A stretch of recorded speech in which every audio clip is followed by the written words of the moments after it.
हिंदी भाषेला राज ठाकरे विरोध करतायत. मराठी मला असं वाटतं का भाषा आमचे सगळे मोठ्यांचे पोरं आमदार खासदार अधिकाऱ्यांचे पोरं 10 भाषा शिकतात आणि गरिबांच्या पोराला शिकवण्यासाठी काय अडचण आहे तर त्याची विषय आहे ना. एखाद्या विद्यार्थ्यांना शिकावं पालकांना शिकावं नाही शिकावं तो त्याचा प्रश्न आहे.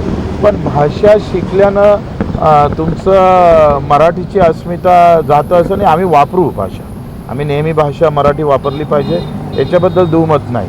आम्ही पाट्या मराठीत लावल्या पाहिजे याच्याबद्दल दुमत नाही. पण शिकावं काय हे राज ठाकरे कसं काय ठरवणार आहे.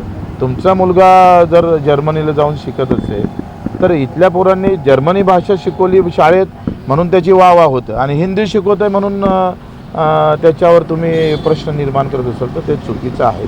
माझं असं मत आहे का मराठीचा बाणा हा ठेवावा त्याच्याबद्दल दुमत नाही. पण मी तर 8 भाषा शिकू त्याच्यात काय अडचण आहे. सरकारनं माघार नाही घेतली तर संघर्ष आणि मला वाटतं ही राष्ट्रीय भाषा म्हणून घोषित करायला पाहिजे. हिंदी भाषेला काय हरकत आहे. आमच्या देशाची एक भाषा असली पाहिजे ना. आम्ही जेव्हा महाराष्ट्रात आहे तेव्हा मराठीत आहे आणि मग मी देशात आहे तर माझी एक भाषा असायला नको. देशाला एक नाव नाही. भारत वेगळा इंडिया वेगळा हिंदुस्तान वेगळा काय प्रकार लावले.